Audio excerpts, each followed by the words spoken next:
대통령 후보직을 내려놓습니다. 저는 오늘부터 이재명 후보의 당선을 위해 다시 공정한 투표를 받겠습니다.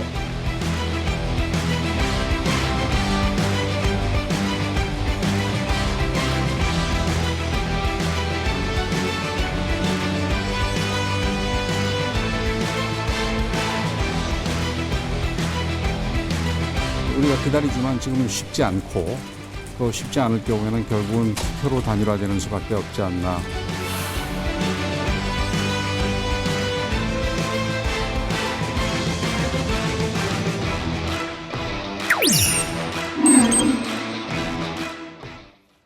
여러분 안녕하십니까? 3월 2일 사사건건입니다. 대선 꼭 일주일 앞두고 있죠? 오늘 사사건건은 정청래 더불어민주당 의원, 김재원 국민의힘 최고위원과 정치대담으로 바로 시작하겠습니다. 자, 어서 오십시오. 네, 안녕하십니까. 일주일 남았습니다. 네. 내일 모레부터는 사전투표가 바로 앞두고 있죠?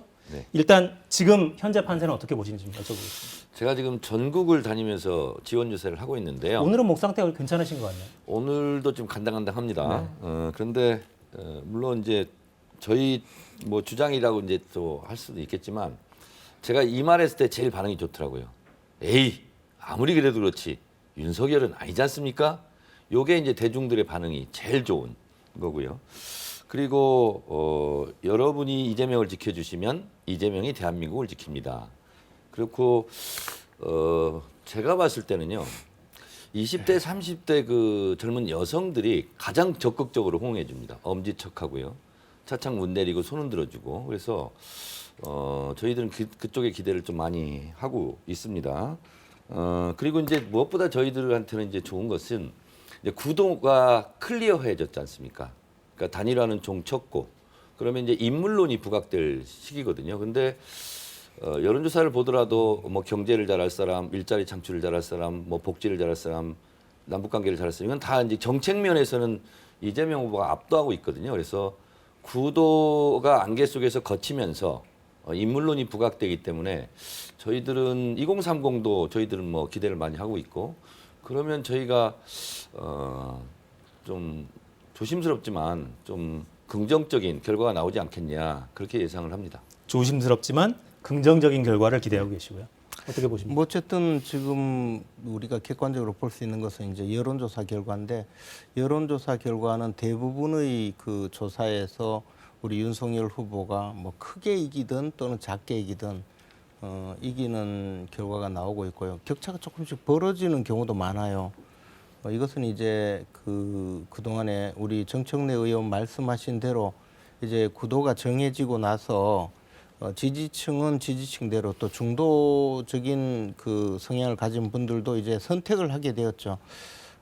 최근 들어서 그 언론을 통해서 계속 등장하고 있는 대장동 사건의 실체가 점점 조금씩 드러나고 있듯이 이재명 후보에게 보여지는 그 거짓과 그 비리의 그림자가 점점 드러나고 있고 또 그동안 이재명 후보가 보여준 뭐 모든 공약이 전부 헛공약에 불과하다는 그런 판단도 있는 것 같은데요. 총체적으로 정권 교체를 원하는 분들이 점점 더 결집을 하고 있고 그것이 단순히 여론조사 수치로도 나타나지만 현장 투표로도 확실히 나타날 것으로 예상하고 있습니다. 저는 여론조사 상으로 지지율이 근접하는 경우도 있지만 막상 투표함을 열어보면 상당한 격차로 승리하지 않을까 뭐 그런 생각을 하고 있습니다. 이제는 어느 쪽이 실제 투표장으로 지지층을 네. 규합해서 동원할 수 있는가 사실 이 싸움이라고 봐야죠. 그러니까 실제로 저는 뭐 강원도부터 제주도까지 거의 안 가본 데가 없는데 다 가보면 실제로 뭐 복지 공약이라든가 정책 공약이든 이런 것도 물론 중요합니다만 후보의 태도를 국민들이 제일 그 임팩트 있게 받아들이는 것 같아요. 후보의 태도. 네, 예를 들면 국민의힘에서는 아마 이런 얘기하면 안 믿으려고 그럴 거예요. 왜 윤석열 후보는 계속 하늘을 향해 이렇게 주먹질을 하냐? 저거 하늘이 노할 일 아니냐? 이게 별거 아닌 것 같아도 사람들에게는 많이 회자가 되고 있더라고요. 그리고 기차에서 구두발 뻗은 거 있지 않습니까? 그건 진짜 예의가 아니지 않느냐. 그래서 후보의 자질 문제, 태도 문제 이런 게 굉장히 어쨌든 국민들에게는 깊이 인식돼 있더라고요. 정책은 구체적으로 뭐 소확행, 뭐 저희들 공약 많이 발표합니다만 구체적인 건 잘 몰라요. 근데 그런 태도 그리고 김건희 씨에 대한 여러 가지 논란들 뭐 이런 것에 대해서 저분이 어떻게 영부인감이야 뭐 이런 거 있지 않습니까? 그래서 이게 실조리는 그 회자되고 있고요. 저도 놀랐는데 지지자들이 와서 술자리에서 가장 화두가 뭔지 아세요?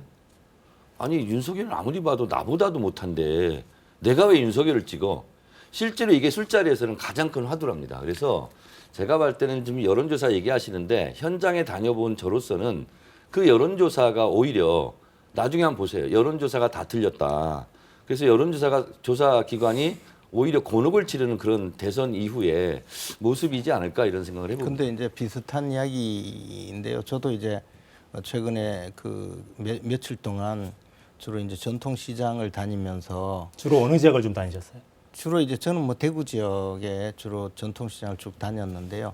이게 뭐 대구 지역은 아무래도 우리 당에 좀 굉장히 우세한 지역인데 그렇지만 이제 그 일반 서민들 주로 정치에 무관심한 분들이 이야기하는 것을 들어보면 밑바닥 민심은 충분히 그 파악할 수 있거든요. 근데 말씀하신 대로 이재명 후보에 대해서 인간 댐댐이에 대해서 그렇게 이야기하죠. 제가 뭐 이야기하지 않아도 기호 2번이 적힌 그 잠바를 입고 가서 인사를 하면 첫 마디가 아니 역제이가 무슨 대통령 된다고 그 사람 나쁜 사람 아니냐 그 사람 그 형수한테 쌍욕이나 하고 형하고 화합도 못하는 사람이 무슨 국민 통합이냐 그리고 부인에 대해서 이야기하는데도 아니 나라 돈으로 조금 등쳐먹은 사람이 바늘도둑 소도둑 된다고 청와대 가면 나라 돈 전부 다 뒤져 먹을 거 아니냐. 그리고요, 지금 술자리 이야기하는데 술자리 가서 한번 이야기 들어보세요.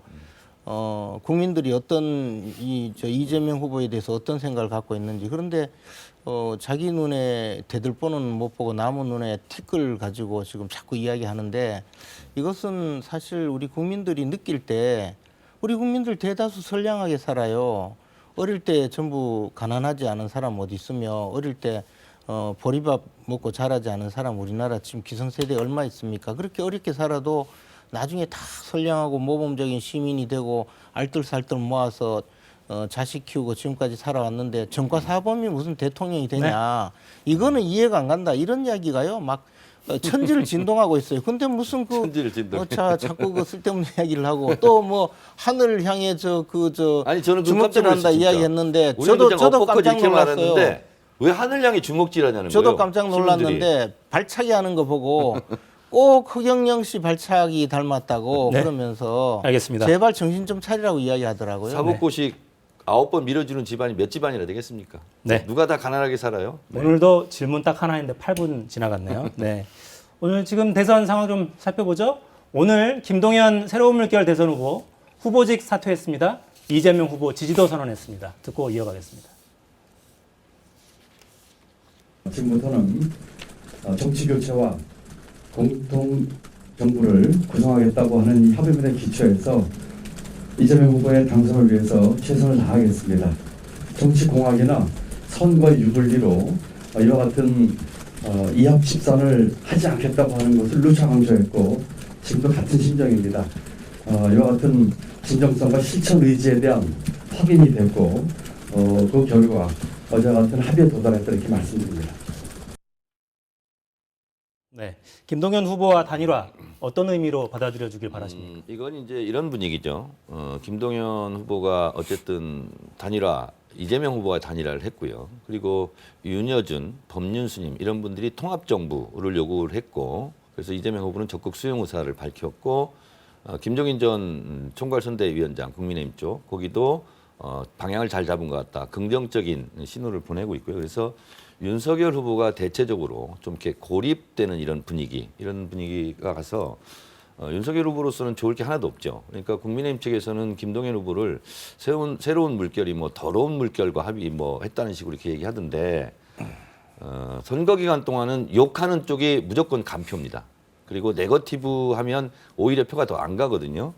만약에 김동연 후보가 국민의힘 윤석열 후보와 뭐 단일화를 했으면 뭐 그러면 그때도 더러운 물결이라고 얘기하겠습니까? 그래서 저는 이런 것은 좀 이치에 맞지 않는 그런 논평이다. 뭐 잘 되기 바란다. 오히려 덕담하는 것이 표에 도움이 된다 이런 생각이 좀 들어요. 그래서 결국은 윤석열 후보도 정권 교체 지지율만큼 득표 지금 여론조사가 안 나오고 또 이재명 후보는 문재인 대통령 45, 47 정도 지지율을 못 가져가고 있고 양쪽 후보가 지금 다 그런 상태거든요. 그랬을 때는 결국은 시너지 효과가 어떻게 날 수 있겠냐. 정치개혁, 정치교체하자는 것은 정치를 잘하자는 긍정적인 개혁의 이미지겠잖아요. 근데 그거를 거부한다. 이런 것은 굉장히 유권자들에게 부정적인 이미지를 심어줄 수 있다. 그래서 저희로서는 플러스 상승 효과가 좀 있지 않겠냐. 이런 생각이 좀 듭니다. 네. 그럼에도 불구하고 이 정치개혁 이 목표 자체는 뭐 부인할 수 없는데 네네. 하필 선거 기간에 꺼낸 거는 정말 선거공학적인, 정치공학적인 접근 아니냐 이런 비판은 뭐 어떻게 그렇게 생각하십니까? 비판할 수 있고 오해를 할 수 있다고 저는 생각을 합니다. 그러나 선거 때는 뭐 국회도 열 수 있으면 뭐 열어서 할 수 있는 거면 다 좋지 않겠습니까? 최근에 그 추경 같은 경우도 16조 9천억 같은 경우도 선거용 아니냐? 뭐 국민회의에서 뭐 매표 행위 아니냐 이런 식으로 뭐 계속 공격하고 있는데 실제로 바닥에서는 300만 원 받는 분들은 아주 절실한 응급처치, 산소호흡기 다는 것 같거든요. 그래서 정치 공격이다, 공학이다 이런 걸 떠나 선거용이다 이런 걸 떠나서 실제로 국민의 삶이 어렵다면 그건 정치권에서 보살펴야 되는 것이고 또 정치개혁한다는 저희 법안이 좀 올라와 있습니다. 그것은 실제로 다당제를 요구하고 있는 후보들에 대한 화답이고 국민들에 대한 화답이거든요. 그런 면에서 봤을 때 선거용이다 공격하지 말고 그러면 적극적으로 응하면 될 거 아니에요. 그러면 100표 중에 5대 5로 나눠 가지면 될 거 아니에요. 근데 그걸 거부하고 있단 말이죠. 민주당에서는 대선 전에라도 원포인트로 국회를 좀 열어서 개혁 입법 처리하자 이런 입장이에요. 어떻게 보십니까? 지금까지 뭐 하다가 이제 와서 더군다나 아니 180석 가지고 못할 게 뭐 있었습니까? 그동안에. 그리고 심지어는요. 지난 20대 국회 마지막에는 그때는 과반수도 되지 않았는데 그 지금 심상정 후보가 이끌던 정의당까지 끌어들이고 당시 군소 정당들 전부 모아서 이른바 4+1 협의체로 만들어서 연동형 비례제하고 그다음에 공수처법을 통과시켰거든요. 그러면서 사실 그것을 막던 우리 당의 많은 의원들이 희생되어서 지금 재판도 받고 있는데 그렇게 하면서 저희들이 연동형 비례제 선거법은 이게 민주주의에 반하니까 만약에 이 선거법을 통과시키면 우리는 자매정당을 만들어서 선거에 임하겠다고 했더니 온갖 갖은 그 비난을 다 퍼붓어요. 그리고는 자신들은 연동형 비례제 선거법을 통과시키고 자매정당을 2개나 만들어서 오늘날 다 합당해서 지금 민주당으로 가져가 있거든요.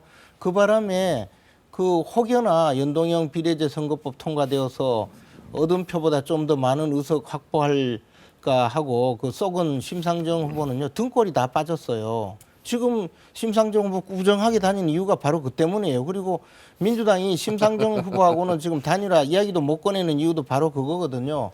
그런데 지금 와서 정치개혁한다면서 다당제 운운하는 걸 보면 정말 민주당은 사기 집단이 아닌가 그런 생각이 들어요. 그런데 지금 국민통합정부라고 이야기하잖아요. 이재명 후보 가족통합이나 좀 하세요. 형님한테 가서 형님 묘소에 가서 잘못했다고 이야기 좀 하고 형수님한테 사과라도 좀 해보세요. 도대체가 지금까지 정치개혁이라는 이야기를 한 번도 꺼내지 않았거든요. 만약에 정말 공약이라고 하려면 하다못해 공약집에라도 올라야 되고요. 지금 집집마다 배달된 공보에 한번 보세요. 정치개혁 그 이야기 있나. 이거는 순전히요. 안철수 후보와의 단일화를 방해하기 위해서 내놓은 미끼 상품밖에 안 돼요. 그리고 그걸 가지고 해결할 기미도 없고 다만 이제 선거 때 되니까 혹시 한 표 도움이 될까 싶어서 지금 뭐 저 심야에 뭐 저 의총을 열어서 어떻게 하자고 그 저 문자도 보내고 이런 걸 제가 봤었는데 민주당은요 하여튼 이 정치판에서 이런 이 저 썩은 정치개혁 그 냄새만 풍기는 이런 일은 이제 좀 안 했으면 좋겠어요. 그 송영길 대표는 이준석 대표와 여야 대표 회담을 하자. 또 대선 전에 아무튼 국회를 좀 열어 처리하자 이런 입장인데 여튼 일고의 가치가 없다 이런 입장이십니까? 아니 그게 뭐 예를 들어 지금까지 민주당 전부 다 날치기 통과 다 했지 않습니까? 법사위원장도 가져가고 국회의장도 가져가고 지금까지 다 했으면 되는데 지금까지 안 하고 있다가 뭘 지금 와서 새삼스럽게 회담합니까? 그냥 하세요. 그냥 통과시키면 되지. 왜 화를 내고 그러세요? 네. 아니 하도 하도 얼척없는 이야기를 하니까. 아니, 지금 많이 기가 죽고 그러니까 이제 화를 내는데 화를 내는 쪽이 꼭 지게 돼 있습니다. 저는 국민의힘이 저렇게 화를 내고 계속 욕하고 안철수 후보 조롱하고 이준석 대표처럼 평소에 저희가 이제 야당복이 있다 이제 이런 얘기를 들었는데 야당 대표복도 저희가 있는 편이에요.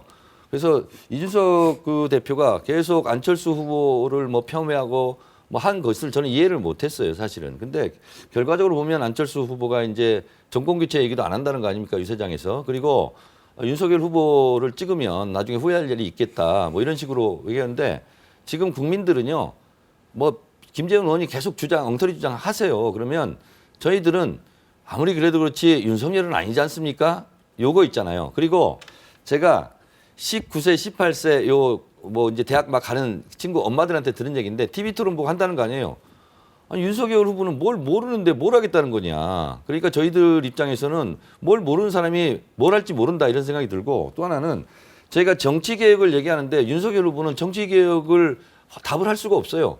정치를 모르니까 어떻게 개혁할지를 모르는 거 아니겠습니까? 그래서 윤석열 후보 쪽에서 지금 김재원 최고위원도 뭐 표되는 일을 계속한다 그러면 선거 때 표되는 일을 해야지. 그럼 표 안 되는 일 하고 뭐 단일화 대상 막 폄하하고 조롱하고 욕하고 그렇게 하면 무슨 표가 가겠어요. 그러니까 국민의힘은 계속 국민들을 향해서 안철수 후보를 향해서 욕하세요. 저희들은 국민을 잘 떠받들고 섬기면서 가겠습니다. 저는 뭐 우리 당엔 별로 복이 없다고 생각했는데 그래도 여당에 정청래 의원 같은 분이 있으니까 그나마 좀 복이 있습니다. 계속 네. 그렇게 비아냥거리고 조롱하고 그렇게 해보세요. 근데 아니 비아냥거리고 조롱거리는 건 김재원 지금 최고위원이에요. 아니 어떻게 저 밖에 나가면 전부 민주당 지지자조차요. 내가 아무리 민주당을 지지하지만 우리 이재명 후보 지지한다는 이야기는 참아 못하겠다. 내 기권하겠다. 이런 분을 많이 만나요. 김재원 최고위원은 지금 별로 있잖아요. 주로 방송만 출연하고 지역구를 안 다녀요. 지역구도 없고. 그래서 저는 전국을 다 다녔어요. 아무래도 현장에서는 제가 많은 국민들을 만난 건 접니다. 그러니까 탁상공론이라고 그래요. 저렇게. 그래서 정청래 의원이 저렇게 이제 이야기하는 것이 바로 상처에 아니, 현장에 안 다녀보면 잘 몰라요. 아니 제가 현장에 잘 안 현장을 다니시지 안 않습니까? 다녀요. 그리고 더 한 가지는 그리고 제가 정청래 얘기하면 의원 같은 분이 좀 가서 겸허하게 수용도 좀 하고 이렇게 한번 하세요. 보세요. 정청래 의원 같은 분이 갔을 때 거기 와서 이야기하는 사람이 누구겠어요? 골수 민주당 지지자 외에 누가 그렇지 않은 가서 분들도 많이 이야기하겠어요? 네. 그리고 제가 이제 좀 이야기할 테니까 조금만 한번 겸허하게 들어보세요. 자꾸 뭐 윤석열 후보 이야기하는데 제가 만난 분들은 골수 민주당 더 나가서 나는 정말 진보 좌파다 그런 분들 지식인들 많아요. 그분들은 우리 민주 진보 개혁 세력은 대선을 통해서 사회 변혁을 이야기하고 사회 진보를 이야기하는데 어떻게 이재명 같은 사람을 우리 민주당에 내세웠냐. 나는 아무리 민주당이라 하더라도 이재명은 찍기가 어렵다. 그리고 민주당이 무슨 사회를 변화시키겠다. 이게 좋은데 2007년 이명박 대통령의 캐치프레이즈 무슨 일 잘하는 경제 대통령 그것을 내세워서 국민들한테 표를 눈속임으로 얻어보려고 하는 이 상황에 대해서 자기는 이해할 수가 없다는 거예요. 그래서 지금 민주당 지지자 중에서도 많은 분들이 도저히 이재명 후보를 찍지 않겠다고 나오는 거 아니겠어요? 얼마 전에 보니까 깨시민당도 그분들은 정말 문재인 대통령을 지지하는 분인데 절대 이재명은 지지하지 못하겠다 해서 윤석열 후보 지지선언을 하잖아요. 왜 그렇겠어요? 그 현실을 아셔야지. 그거는 지금 아니 근데 박근혜 대통령 지지했던 사람들은 왜 그럼 이재명 대통령 지지합니까? 그리고 그거는 제가 박근혜 대통령 친여동생 박근령 그분은 왜 그러면 이재명 지지선을 합니까? 이제 할 말이 없으니까 별 얘기 다 하는데 아니 할 얘기 없는 게 이게 사실이잖아요. 어쨌든 정확하게 각자 자신의 본진을 돌아봐야 돼요. 그렇게 하고 네. 이번 대선에서 아주 도드라진 현상이 바로 저런 문제인데요. 이제 안 되니까 막 상대에 대해서 공격만 하던 분이 말이 막히면 우리는 네거티브 하지 않겠다 이렇게 돌아서거든요.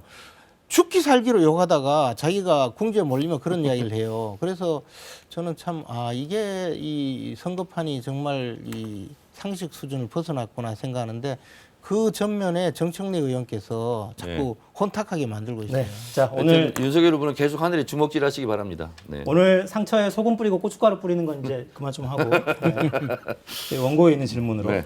야권은 이제 야권 후보 단일화는 사실상 좀 어려워 보이는 국면으로 가는 것 같고 투표로 단일화하자 이런 이야기가 나오더라고요. 저는 뭐 아직까지 야권 후보 단일화는 얼마든지 할 수 있다고 생각을 아직도? 합니다. 그러나 이제 그것은 안철수 후보께서 조금 더 그 야권 단일 후보를 만드는 것은 결국 정권 교체를 위한 것이고 또 안철수 후보께서도 정권 교체의 주역이 되겠다고 하셨는데 지금 현재 이대로 가면 정권 교체의 주역이 아니라 정권 교체의 약간의 방해물처럼 보여질 가능성이 있거든요. 사실 안철수 후보님은 다른 그 정치인들하고 조금 다른 독특한 면이 있어요. 그래서 협상하기도 좀 어렵고 한데 당장에 이제 이 대선에 출마한 것은 결국은 내가 꿈꾸는 대한민국을 만들어가기 위해서 대선에서 당선되어서 대통령의 직권으로서 이상적인 대한민국을 만들자 그런 의미잖아요. 근데 안철수 후보님 조금 과거에도 보면 지난 총선 때도 부산에서 서울까지 이 마라톤으로 달렸거든요. 그런데 그 뛰어온 목표가 없었어요. 그냥 뛰는 게 목표였거든요. 그리고 그때 지역구 의원도 없었고 비례대표 의원을 공천만 해서 선거에 내보낸 상태였는데 사실 물론 뭐 비례대표 의원을 당선시키기 위해서였다고 할 수도 있고 또는 당의 그 성과를 높이기 위해서였다고 할 수도 있지만 사실은 그것과 부산에서 서울까지 완주하는 것은 조금 거리가 있는 행동이었거든요. 지금 이번 대선에서도 사실은 끝까지 완주하는 목표가 무엇이냐. 완주 자체가 목표냐 아니면 정권 교체의 중요한 역할이 목표냐를 생각해 보시면 아직도 기회가 있다고 생각합니다. 알겠습니다. 그리고 그러한 방식으로 그 야권 후보 단일화에 응해서 야권으로의 정권 교체를 이루고 또 윤석열 후보와 함께 대한민국 미래를 함께 설계해가는 것이 중요하다고 네, 봅니다. 저희 사진 준비해 놓은 걸 좀 잠깐 올려주시겠어요? 이 인간이 논리와 이성의 동물인 것 같지만 굉장히 감정의 동물이기도 해서 중요한 결정의 순간에 의외로 감정이 움직이기도 합니다. 이준석 대표가 행사장에서 와서 악수를 청했는데 이 안철수 후보의 표정이 잘 안 보이실 것 같기도 한데요. 많이 그냥 쳐다보면서 인사를 합니다.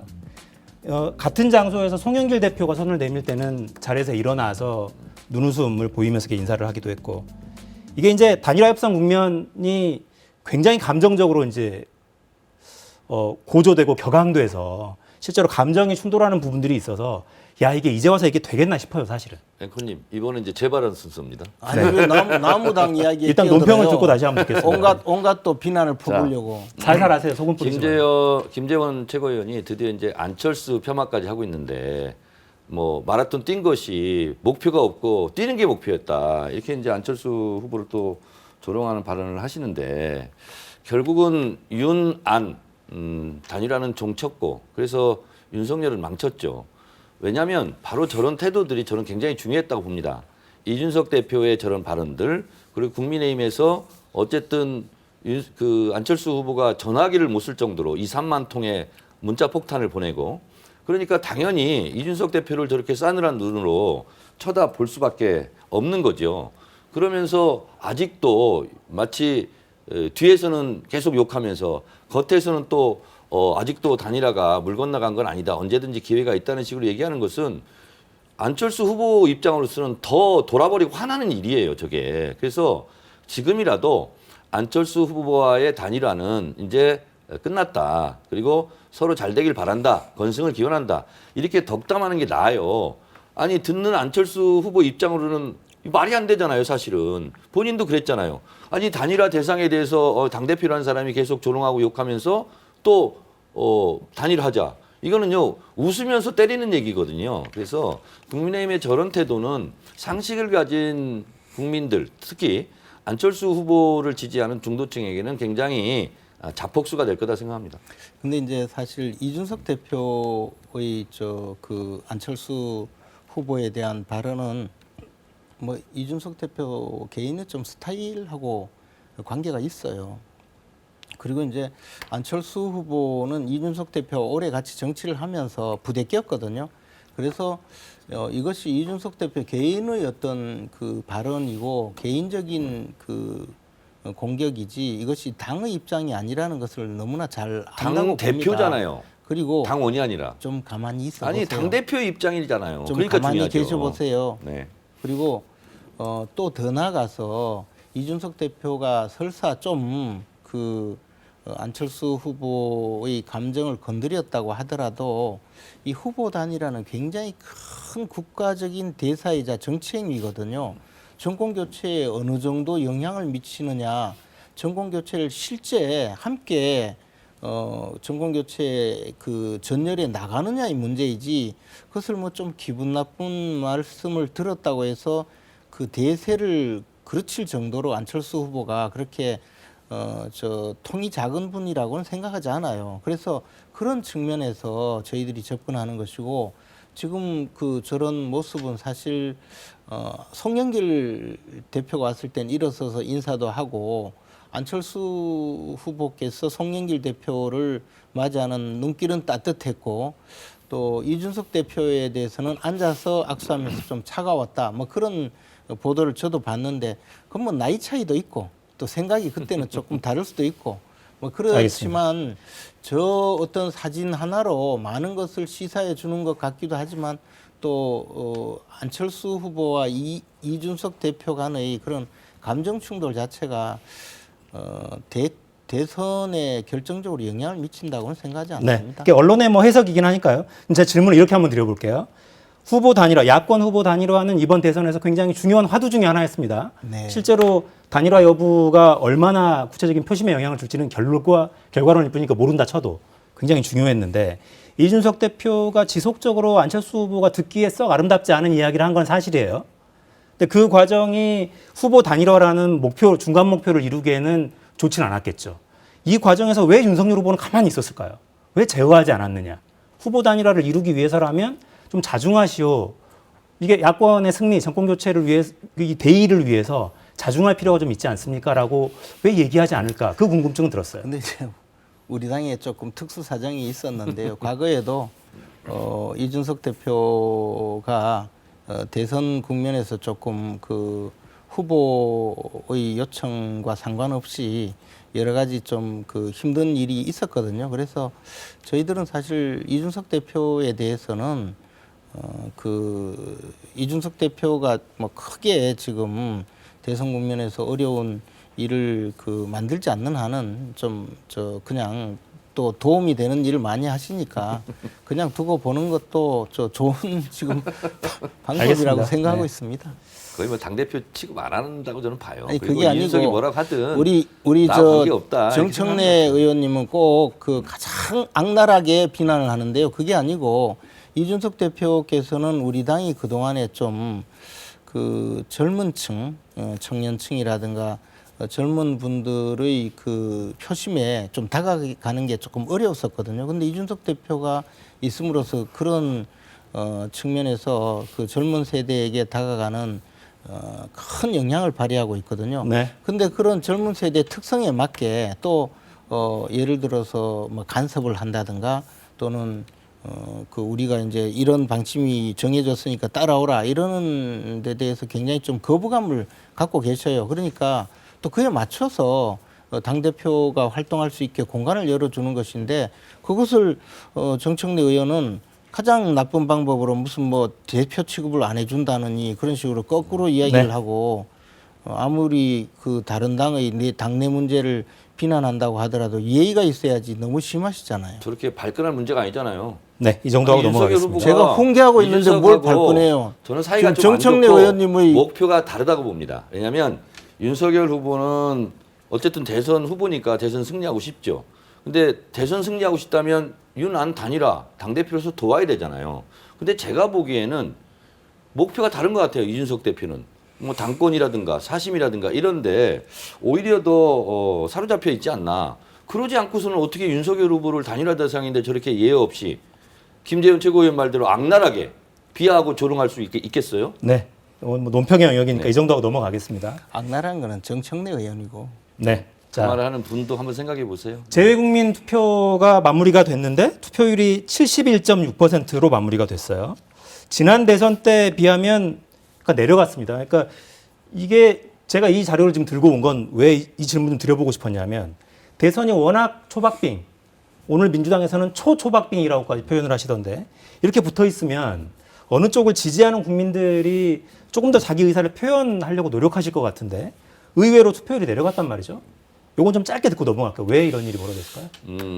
예전에 재국민투표가 시작됐을 때는 보수층이 훨씬 투표를 많이 했습니다. 많이 했고 저희가 좀 불리할 수도 있었는데 요즘은 굉장히 SNS로 실시간으로 1인 미디어로 소통하다 보니까 실제로 또 외국에 나가면 다 애국자가 된다고 하지 않습니까? 그래서 진보층이 훨씬 더 투표가 좀 높아 보이고요. 저희가 봤을 때는. 그래서 보수층에서 재외국민 보수층 중에서 윤석열 후보가 너무 부끄러워가지고 투표를 하지 않았다라고 저희는 보고 있습니다. 보수의 투표 포기 때문 아니냐? 근데 이게 그렇게 뭐 저 절대값으로 크게 차이가 나지는 않는데 뭐 그것을 보수층이 투표를 적게 했는지 또는 민주당 지지자들이 이재명 후보의 그 인간 댐댐이에 대해서 도저히 투표장에 가고 싶지도 않은 생각이 많이 들어서 기권을 했는지는 알 수가 없죠. 그러나 이제 어쨌든 이 재외국민 투표는 자신이 신고를 해서 투표를 하잖아요. 그렇죠. 전통적으로 투표율이 높은데 투표율이 조금 낮다는 것은 뭔가 현지에서 투표의 편의 제공에 조금 문제가 있거나 최근에 뭐 우리 코로나19의 영향으로 봉쇄되는 지역이 늘어난다든가 뭐 이런 여러 가지 원인이 있지 않을까 네. 생각합니다. 그리고 환경적인 측면, 네. 기술적인 문제 이런 네. 단순한 이유 아니겠느냐? 네. 한번 지켜보겠습니다. 자, 모레 4일부터 이틀간 사전투표 하죠. 관련 발언들 듣고 계속 이야기하겠습니다.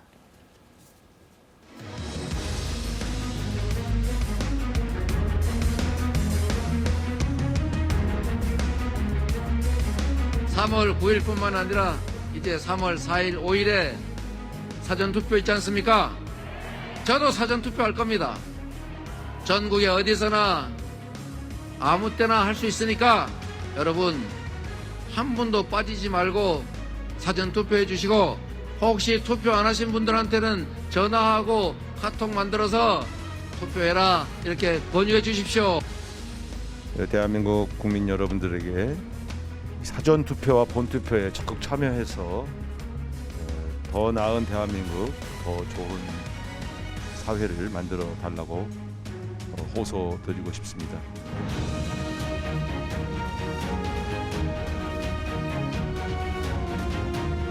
사전 투표 해 주셔야 됩니다. 우리 많은 시민들께서 재작년 4.15 총선에 부정 의혹을 가지고 계신 거 잘 알고 있습니다. 저희 국민의힘이 당 조직을 가동해서 공명선거와 부정 감시를 철저히 하겠습니다. 사전투표에 적극적으로 참여하셔서 대한민국을 바꿀, 그리고 여러분의 자녀, 가족의 미래를 바꿀 기회를 놓치지 말아 주십시오. 저는 3월 4일 광주에서 광주의 발전을 바라는 시민들과 우리 청년 보좌역들과 함께 사전투표를 하겠습니다.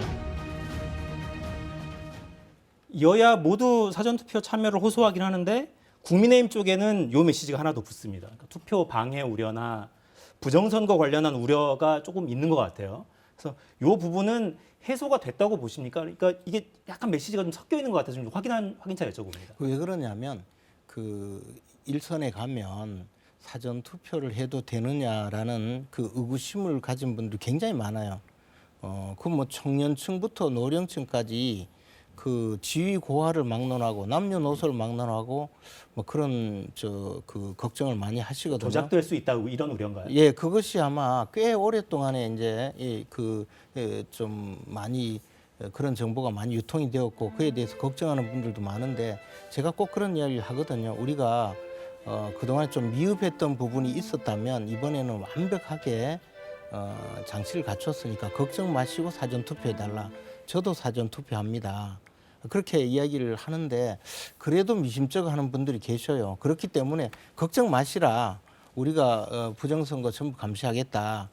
그렇게 이야기를 하는데 그래도 아마 사전 투표에 대해서 조금 거부감을 갖고 계신 분들, 그분들은 이 만약에 본 투표 날 3월 9일 날 투표를 하면 다행인데 뭐 어떤 이유에서 투표를 못 하고 놓치는 수도 있을 수 있거든요. 그래서 저희들은 그 걱정 마시고 사전 투표하라고 크게 독려를 하고 있습니다. 네, 저희 그래픽 만들어 놓은 거 여론조사 결과를 좀 볼까요? 더불어민주당 지지 성향을 가진 분들은 선거일과 사전투표 거의 반반이죠. 근데 국민의힘 지지 성향을 가지신 분들은 역시 사전투표를 잘 못 믿고 계세요. 좀 의구심이 있습니다. 선거일에 가서 투표하겠다는 게 10명 중 8명 꼴이에요. 그러니까 그걸 우려하시는 거죠. 사전투표를 이러저러한 우려가 있어서 안 갔다가 만약에 코로나 바이러스가 이렇게 정말 확산이 많이 돼서 자가격리 상태가 되거나 무슨 문제가 생기거나 혹은 뭐 다치거나 무슨 일이 생겨서 못 갈 수도 있고 투표소에 그러니까요. 그렇게 되면 그 표현이 누락이 되니까 그럼 손해 아니냐 이런 지적이고 어떻게 보십니까 이런 흐름은? 우선 부정 투표를 신문 광고라든가 유튜브 이런 데 유포했던 이제 허위사실 유포죠. 이건 선관위에서 이제 검찰에 고발 조치 이제 했다고 그러고요. 보도를 보면 그래서 부정 선거를 위한 뭐 비밀 임시 사무소를 설치했다는 등 사전 투표 용지에 불법 도장을 사용했다는 등 또 뭐 법적 근거 없는 QR 카드 사용했다는 이거 이제 유포한 사람들은 선관위에서 고발 조치했으니까 조치를 할 것 같고요. 방금 그래픽에서 보셨다시피 민주당 지지자들은 45.6%가 사전투표하겠다. 국민의힘 지지자는 19.5%가 사전투표하겠다. 그래서 저희는 뭐 윤석열 후보나 이준석 대표가 사전투표 캠페인을 해주는 것에 대해서 굉장히 감사합니다.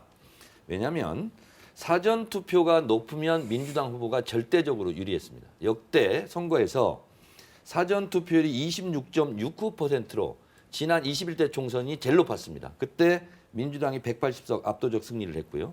두 번째 높았던 것이 2017년 19대 지난 대선이거든요. 26.06%. 이때도 문재인 대통령이 승리를 했습니다. 그런데 역대 사전투표율이 제일 낮았던 것이 2016년 20대 총선이에요. 그때는 14.5% 최고보다 낮은 12.9%인데 민주당 123석, 새누리당 122석이거든요. 그래서 결과적으로 보면 사전투표율이 높으면 대체적으로 진보진영, 민주당 계열이 압승을 했다라는 측면에서 보면 특히 이번에는 사전투표, 코로나 때문에 사전투표율이 높을 것 같아요. 그래서 사전투표율이 저희는 30% 내외가 되면 저희들에게 좀 유리한 결과가 나오지 않겠냐 이렇게 생각을 합니다. 네.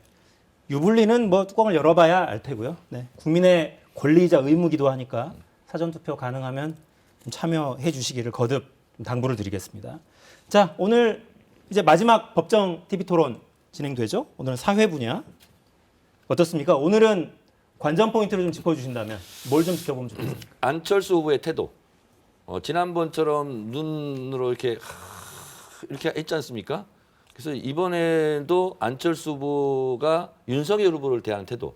그러니까 악수하는 이준석 대표 악수하는 것이 지금 화제가 됐던 것처럼. 그래서 이번에는 윤석열은 아무리 그래도 그렇지 윤석열은 아니잖아. 그래서 고개를 이렇게 도리도리 이렇게 흔드는 이런 모습이 저는 나오지 않을까 좀 기대를 하고요. 이번 마지막 토론은 이제 그야말로 모든 것이 다 동원되는 사실상 자유 토론이에요. 사회 분야는 뭐 걸치지 않은 분야가 없지 않습니까? 그래서 이번 사회 분야는 지금까지 모든 것을 망라한 양쪽 진영의 총공세 이런 게 있을 것 같다라는 생각이 들고 그래서 저희는 어쨌든 2차 토론 이후에 새롭게 불거진 김건희 씨의 주가 의혹 사건 중에서 범죄 일람표 이건 뭐 검찰 공소장에 따라 붙어 있는 거 아닙니까? 공소장 내용과 같은 건데 이런 거라든가 그리고 뭐 윤석열 대장동은 사실상 알고 보니까 윤석열 게이트 아니냐 뭐 이런 주장들을 하게 될 것 같고 그래서 저희는 1919년 3.1절 기미독립선언문의 공약 3장이 있지 않습니까? 최후의 1인까지 최후의 일가까지 유능한 경제 대통령 이재명이다 이것을 강조하는 데 주안점을 둘 것 같습니다. 근데 이제 사회 분야니까 당연히 그 대장동 사건도 이야기가 되겠죠. 근데 이제 지난번 TV 토론 이후에 언론을 통해서 그 정영학 회계사가 제출한 그 녹취 파일이 점점 공개가 되고 있는데 그 내용에 보면 예컨대 뭐 김만배 씨가 그 이재명 후보의 선거법 사건을 무죄로 만들기 위해서 대법관을 그 접촉을 했다. 그리고 그것을 이름을 또 거기에 권순일이라고 적어놓고 실제로 그분을 그 선거 전에 여러 차례 만났고 또 이제 판결은 또 그분이 주도해서 결국 무죄 판결을 받았거든요. 그러면 만약에 이것이 사실이라면 결국 김만배는 이렇게 대법원에서 이재명 후보의 선거법 위반 사건을 무죄로 만들어주면서 상당히 이재명 후보는 사실 그때 무죄 판결을 받지 못했으면 지금 나라를 이렇게 그 시끄럽게 하는 대선 후보가 되지 못했을 거 아니겠어요. 그러니까 얼마나 고맙겠습니까. 그러니까 아마 뭐든지 해줄 수 있는 그런 상황이 됐을 거라고 보는데, 그리고 권순일 대법관은 또 화천대유의 고문으로 가서 지금 돈을 받아 먹고 있죠. 그러면 이 관계가 자꾸 드러나고 있어요. 또 남욱 변호사가 또 검찰에서 그렇게 이야기했다 하잖아요. 미국에서 내가 조금만 일찍 귀국했으면 여당의 대선 후보가 바뀌었을 거다. 그러니까 이재명 후보는 그 남욱 변호사의 말에 의하면 대선 후보가 된 것이 아니고 잘하면 교도소로 가야 될 수도 있다, 이런 뜻이잖아요. 이런 것이 지금 새로 드러나고 있으니까 이번 그 TV 토론에서는 그런 데 대해서 당사자를 한번 추궁해 봐야 되지 않겠습니까? 그러니까 이게 지금 대선 후보로 나올 뿐이 아니고 검찰에서 수사를 똑바로 했어야 돼요. 근데 대선 후보로 나오니까 검찰이 좀 수사를 미루다가 이렇게까지 왔는데, 이번 그 TV 토론에서라도 검사 중에 검사, 검찰총장 출신이 전과사범으로 검사를 사칭해서 교도소 갔다 온 이재명 후보를 제대로 한번 취조를 해봐야죠. 네. 아무리 그렇지 윤석열은 아니잖아요. 네. 오늘 마지막 그래도 TV 토론도 뭐 쉽지 않겠네요. 대한민국 대통령이 뭐 전과사범에 곧 네. 그런 분이 돼서 되겠습니까? 자, 마지막으로 짧게 대선 결과 1등이 누가 될 거다라는 주장을 서로 자신 당 후보들을 이름을 제시하실 테니까 득표율, 1위 후보의 득표율이 얼마나 될지 한번 예측해보는 시간을 짧게 갖고 넘어가겠습니다. 이번에 제가 쭉 계산을 다 해봤는데 47% 47%. 득표율이면 당선권이지 않겠느냐. 네. 뭐 50% 넘으면 좋겠는데. 알겠습니다. 그런 생각이 좀 듭니다. 이재명 후보가 47%로 당선될 네, 거다. 근데 이제 저 여론조사 결과 보면 이재명 후보는 47%를 한 번도 못 얻었죠. 윤석열 후보는 50% 이상도 많이 갔으니까 10% 부동층 빼고 보정하면 얘기하는 거예요. 47%로 윤석열 후보가 당선된다고 이미 저 발표한 것으로 알겠습니다. 47%로 윤석열 후보가 당선된다. 네. 네, 대선 후에 누가 수치가 똑같네요. 네, 누가 당선될지 한번 보겠습니다. 지금까지 김재원 최고위원, 정청래 의원과 함께했습니다. 두 분 고맙습니다. 고맙습니다.